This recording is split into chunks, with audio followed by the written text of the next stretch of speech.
Okey.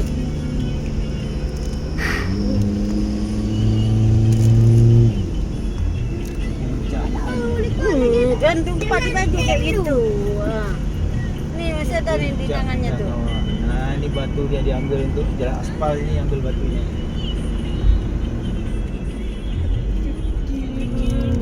Mana satu kali tu. Jadi kan.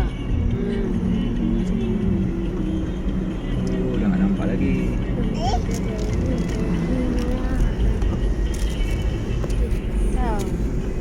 Kita memotong gunung Bukit Barisan. Bukit Barisan.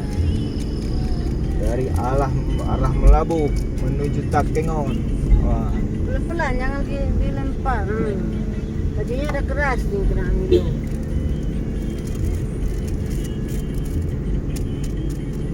Habis. Wah. Satu kawan. Lagi. Oh. Dah. Lagi. Tunggu dulu ni jauh. Dapat jalan dulu. Oh, dah ambil lagi dia pakai tu.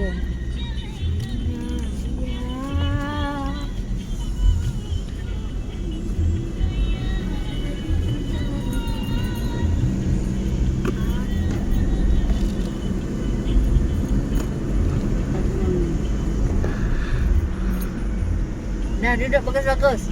Tu belok-belok tu.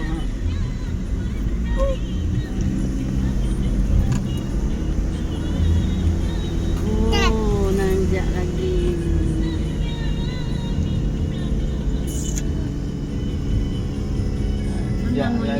Nanjak lagi jalan. Allah. Oh.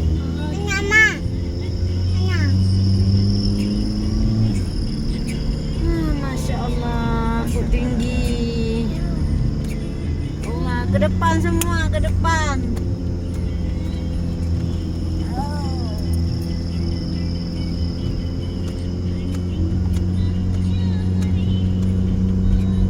Main sepatu roda aku mantap. Oh? Sudah. Main sepatu roda aku mantap. Mantap. Ada kau berak mantap.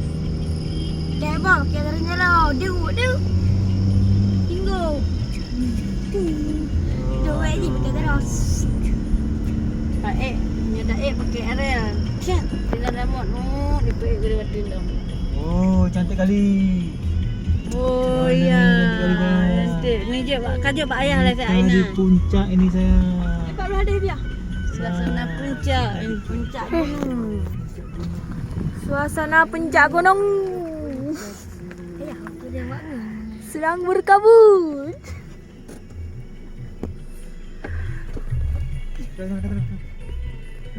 Awan biru ya, guys.